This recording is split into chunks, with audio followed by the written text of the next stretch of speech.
우리에게 승리를 허락해 주신 살아계신 하나님께 사도신경으로 우리의 신앙을 고백하겠습니다. 나는 전능하신 아버지 하나님 천지의 창조주를 믿습니다. 나는 그의 유일하신 아들 우리 주 예수 그리스도를 믿습니다.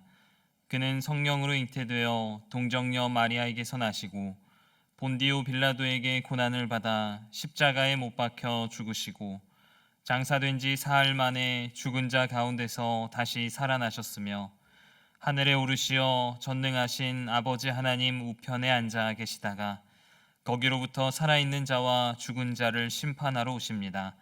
나는 성령을 믿으며 거룩한 공교회와 성도의 교제와 죄를 용서받는 것과 몸의 부활과 영생을 믿습니다. 아멘. 다 함께 찬송가 546장 함께 찬양하도록 하겠습니다. 찬송가 546장입니다.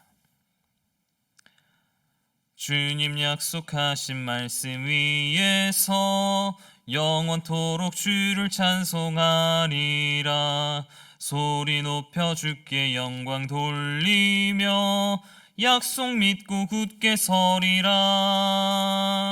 굳게 서리 영원하신 말씀 위에 굳게 서리 굳게 서리 그 말씀 위에 굳게 서리라. 주님 약속하신 말씀 위에서 세상 염려 내게 엄습할 때에 용감하게 힘써 싸워 이기며 약속 믿고 굳게 서리라. 굳게 서리 영원하신 말씀 위에 굳게 서리 굳게 서리 그 말씀 위에 굳게 서리라. 주님 약속하신 말씀 위에서 영원하신 주의 사랑 힘입고 성령으로 힘써 싸워 이기며 약속 믿고 굳게 서리라. 굳게 서리 영원하신 말씀 위에 굳게 서리 굳게 서리 그 말씀 위에 굳게 서리라. 주님 약속하신 말씀 위에서 성령 인도하는 대로 행하며 주님 품에 항상 안식 얻으며 약속 믿고 굳게 서리라. 굳게 서리 영원하신 말씀 위에 굳게 서리 굳게 서리 그 말씀 위에 굳게 서리라. 아멘. 오늘 하나님께서 우리에게 주신 말씀은 사무엘상 11장 1절에서부터 15절까지의 말씀입니다. 구약 성경 423면입니다. 사무엘상 11장 1절에서부터 15절까지의 말씀을 함께 교독하시겠습니다. 암몬 사람 나하스가 올라와서 길앗 야베스에 맞서 진침해 야베스 모든 사람들이 나하스에 이르되 우리와 언약하자 그리하면 우리가 너를 섬기리라 하니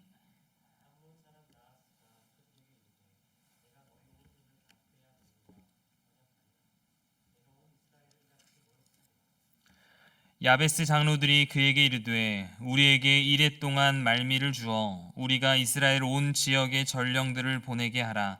만일 우리를 구원할 자가 없으면 내게 나아가리라 하니라.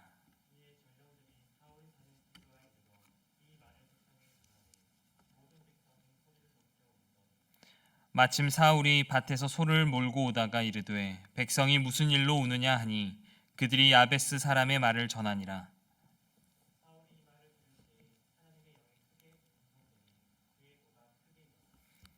한 겨리의 소를 잡아 각을 뜨고 전령들의 손으로 그것을 이스라엘 모든 지역에 두루 보내어 이르되 누구든지 나와서 사울과 사무엘을 따르지 아니하면 그의 소들도 이와 같이 하리라 하였더니 여호와의 두려움이 백성에게 임하매 그들이 한 사람같이 나온지라.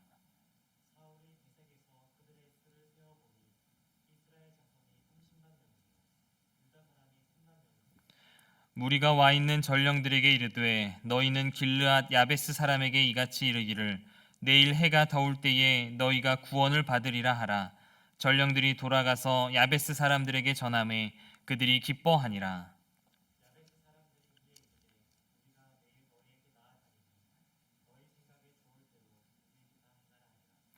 이튿날 사울이 백성을 3대로 나누고 새벽에 적진 한가운데로 들어가서 날이 더울 때까지 암몬 사람들을 치매 남은 자가 다 흩어져서 둘도 함께한 자가 없었더라.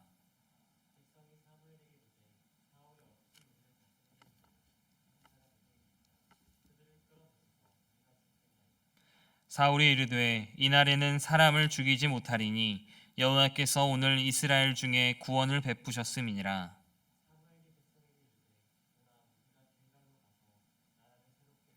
함께 읽겠습니다. 모든 백성이 길갈로 가서 거기서 여호와 앞에서 사울을 왕으로 삼고 길갈에서 여호와 앞에 화목제를 드리고 사울과 이스라엘 모든 사람이 거기서 크게 기뻐하니라. 아멘. 우리는 사무엘상 10장 말씀을 통하여서 사울이 왕으로 기름 부음을 받게 되는 것을 살펴보았습니다. 이것이 어떻게 보면 왕이 되기 위한 첫 번째 단계였다라고 한다면 두 번째 단계는 백성들에 의해서 사울이 왕으로 선출되는 과정을 두 번째 단계다라고 볼 수가 있습니다. 10장 17절 이후의 내용을 살펴보면 사무엘이 이스라엘 백성을 미스바로 불러 모아서 왕을 선출했습니다.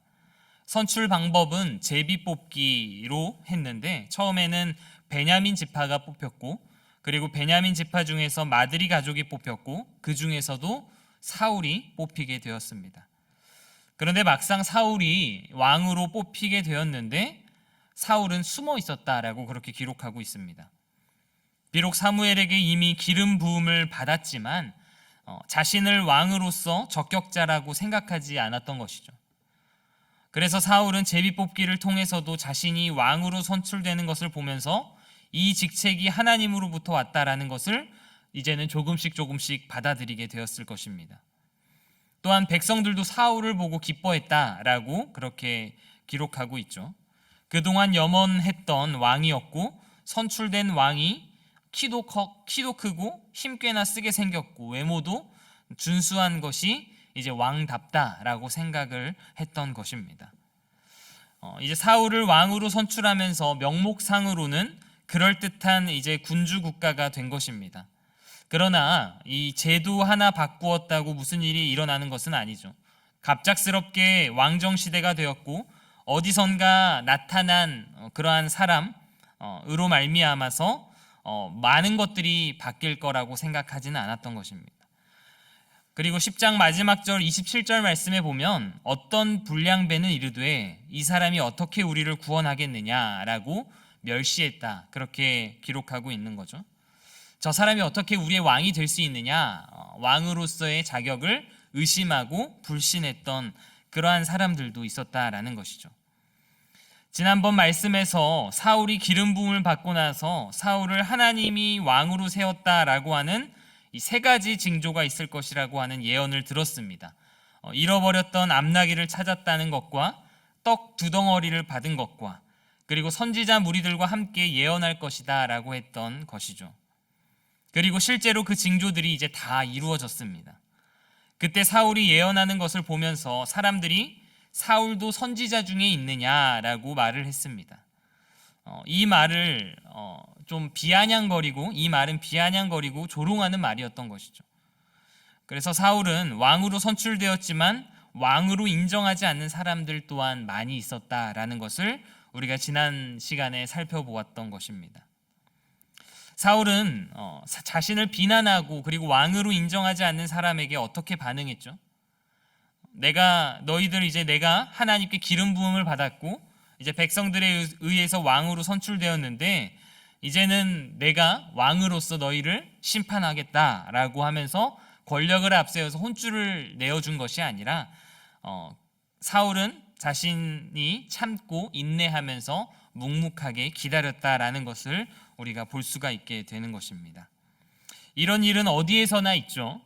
국가의 대통령이든 또 어떤 직장의 어떠한 리더이든 그리고 교회의 목사이든 또 어떤 지도자나 리더가 다 해당되는 것입니다. 지켜보기만 하면 다행인데 그 앞에서는 인정하는 척하지만 너도 별것 있겠냐라고 생각하면서 무시하는 그러한 사람들도 있고 그런 상황들도 있다라는 것이죠. 물론 이렇게 하는 것이 잘했다라는 것은 아니지만 인간이 죄인이라서 그러한 경향이 나타나는 것을 이상하게 여겨서는 안 된다라는 것입니다. 지도자의 첫 걸림돌이죠. 감정적으로 대처하지 않고 시간이 지나면서 실제적인 역할을 통해서 입증해가는 과정이 필요하다라는 것입니다. 사울도 마찬가지로 그러한 과정이 필요했던 것입니다. 이제 막 왕으로 추대를 받고 이제 왕으로서의 어떠한 그러한 모습을 또 입증해가는 어떠한 사건이 필요했던 것입니다. 그래서 사울이 왕이 되는 이 세 번째 과정, 이 세 번째 과정인 11장의 암몬과의 전투는 어떻게 보면 하나님의 또 계획하심일 수도 있습니다. 암몬 족속이 길르앗 야베스 지역을 쳐들어왔습니다. 길르앗 사람들은 암몬 사람들에게 이제 조공을 바치며 섬길 테니까 화친을 맺자 그렇게 이야기를 하고 있는 것이죠. 그러자 암몬 사람들은 너희가 다 오른쪽 눈을 빼고 오면 화친을 맺겠다라고 하면서 모욕을 하게 됩니다. 다급해진 이 길르앗 사람들이 전령을 보내서 이스라엘 각 지파에게 도움을 요청했습니다. 이 소식이 사울의 집에 있는 기브아에도 전해지게 되었던 것이죠. 오늘 본문 말씀 11장 5절에서 6절 말씀을 읽어보면 마침 사울이 밭에서 소를 몰고 오다가 이르되 백성이 무슨 일로 우느냐 하니 그들이 야베스 사람의 말을 전하니라. 사울이 이 말을 들을 때에 하나님의 영에게 크게 감동되매 그의 노가 크게 일어나라고 기록하고 있습니다. 왕으로 선출된 사울이 무엇을 하고 있었다고 기록하고 있죠? 소를 몰고 있었다라고 그렇게 기록하고 있습니다. 당시 사울이 왕으로 세워지기는 했지만 아무런 조직도 없었고 군사도 없었습니다. 사울은 다시 자기 집으로 돌아가서 농사를 짓고 있었던 것입니다. 사울이 야베스 백성들의 고통을 들을 때에 사울의 마음에 감동이 있었고 크게 분노했다라고 그렇게 기록하고 있습니다. 저는 이것이 진정으로 왕이 가져야 할, 리더가 가져야 할 마음이다라는 생각을 하게 되었습니다. 사울은 왕으로 세워졌습니다. 왕은 자기의 백성들이 고통을 받을 때 그것이 자신의 고통이 되어야 합니다. 진정한 지도자는 자신과 함께하는 사람들과 동일시 되어야 된다라는 것이죠. 그들의 아픔이 나의 아픔이 되고 그들의 기쁨이 나의 기쁨이 되어야 된다라는 것을 우리가 깨달을 수 있게 됩니다. 그들의 죄를 자기 죄처럼 여기면서 하나님께 나아가야 되는 그러한 모습들. 사울은 이 순간 성령이 감동되어서 왕이 가져야 될 그 마음을 가지고 실천하기 시작했던 것입니다. 자신이 몰고 있던 소를 잡아서 각을 떠서 전령들의 손에 들려서 각 지파로 보내어서 이스라엘 백성들을 한 곳으로 모이게 했습니다. 33만 명이 모였고 암몬과의 전투를 대승으로 이끌게 되었습니다. 왕으로서의 역할을 감당함으로 이스라엘의 왕을 제대로 입증했던 것이죠.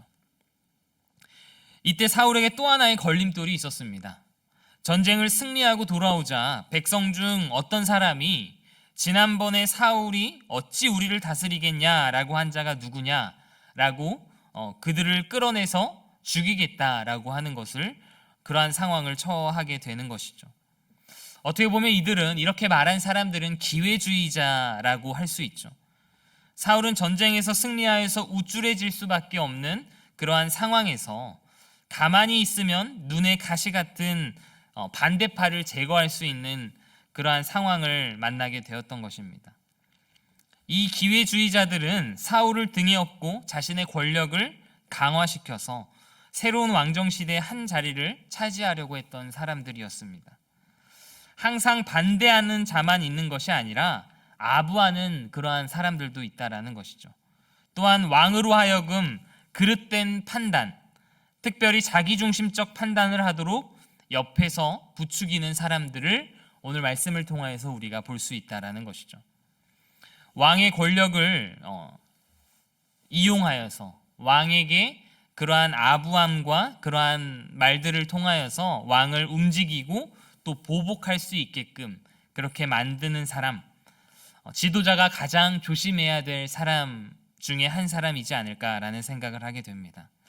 사울은 여호와께서 오늘 우리에게 구원을 베푸셨는데 어찌 사람을 죽이겠냐라고 하면서 이 기회주의자들의 제안 또한 거절하게 되었습니다. 지도자는, 왕은 듣기 좋은 말만 들으려 해서는 안 됩니다. 듣기 싫은 말도 들을 줄 알아야 된다라는 것이죠. 인내하고 객관성을 잃어서는 안 됩니다. 그리고 그 마음은 항상 자신의 지도자됨이 누구를 위한 것인지를 분명히 우리가 알고 깨달아야 된다라는 것이죠.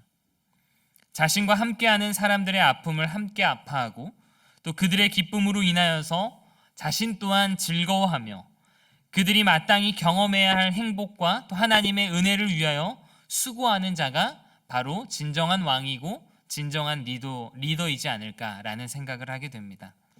사랑하는 성도 여러분, 하나님께서 여러분들을 그 지도자로, 그 리더로 보내주신 줄로 믿습니다.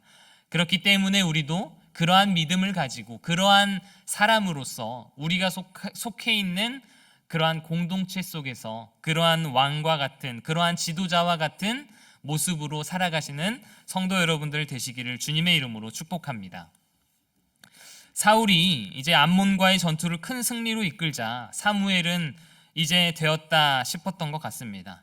14절 말씀을 보면 사무엘이 백성에게 이르되 오라 우리가 길갈로 가서 나라를 새롭게 하자라고 그렇게 이야기하고 있습니다. 지금까지 하나님께서 사무엘 자신을 중심으로 이스라엘을 이끌었는데 이제는 사울을 왕으로 세워서 사울을 중심으로 이끌 때가 되었다라는 것이죠. 이제 사무엘은 물러나고 사울을 전면에 세워서 나라를 새롭게 하자라고 하는 그러한 취지를 담고 있습니다.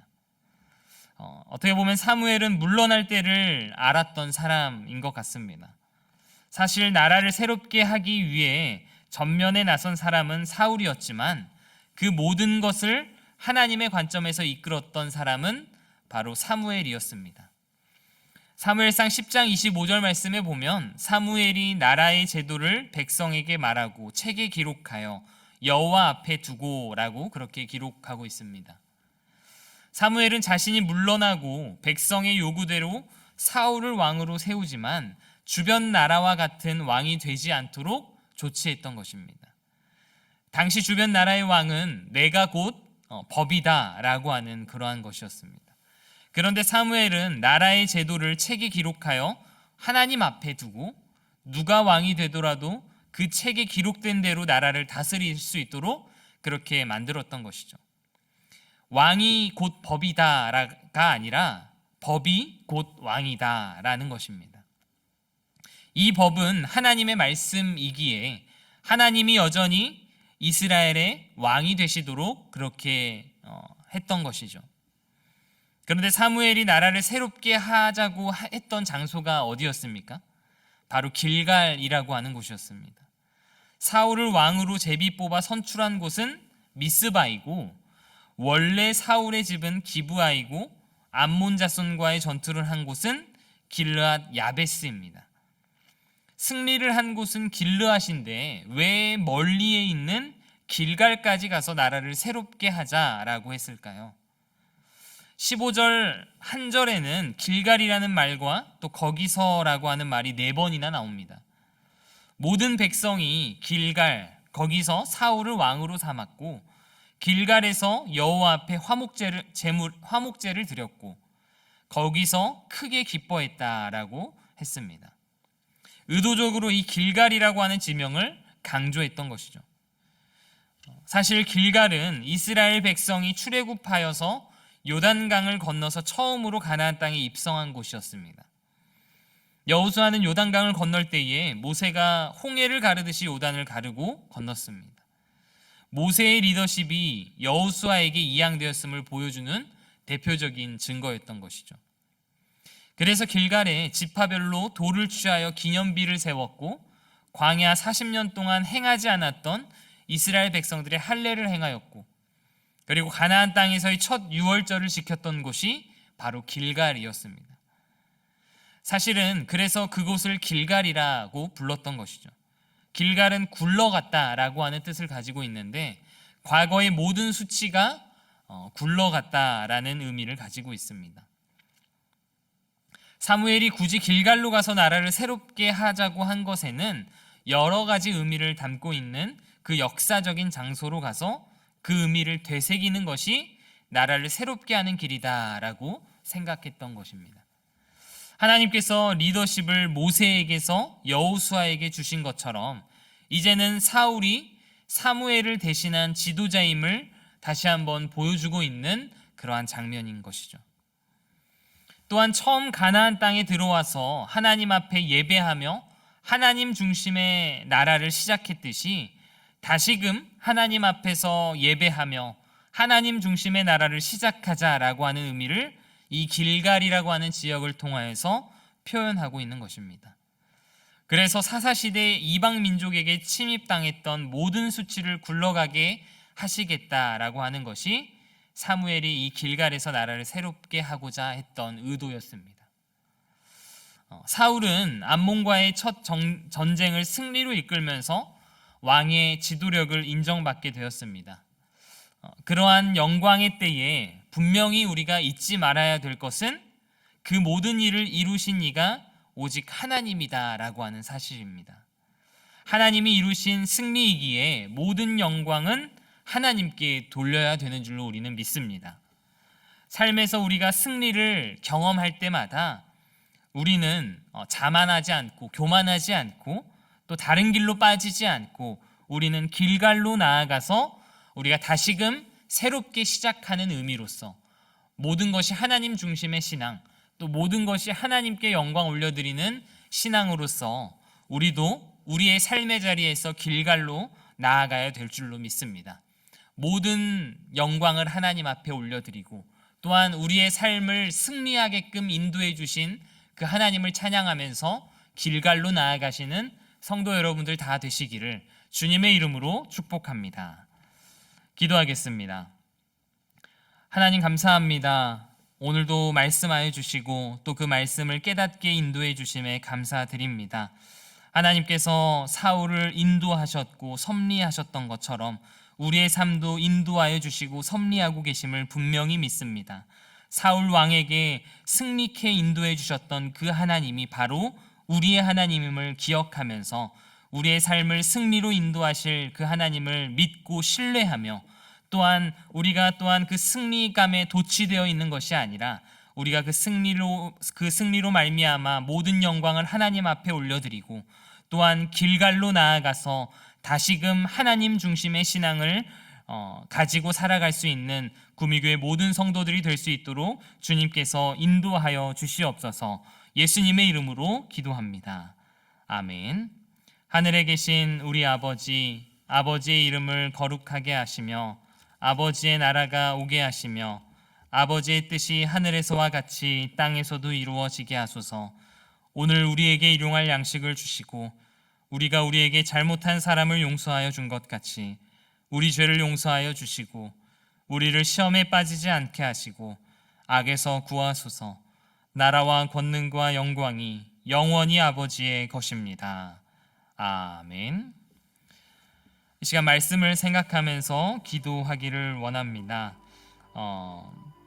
오늘 사울 왕을 승리케 인도해 주셨던 그 하나님이 바로 우리의 하나님임을 다시 한번 고백하면서 모든 영광을 하나님 앞에 돌리고 또한 그러한 승리감에 도취되어 있고 또한 자만해지고 교만해지지 않고 다시금 길갈로 나아가서 하나님 중심의 신앙으로 새롭게 되면서 하나님께 모든 영광 올려드렸던 것처럼 우리의 삶 가운데에서도 승리케 인도해 주실 주님을 기대하면서 승리케 인도하실 하나님을 찬양하며 모든 영광 하나님께 올려드리는 우리들의 삶이 될 수 있도록 말씀을 생각하면서 기도하기를 원합니다.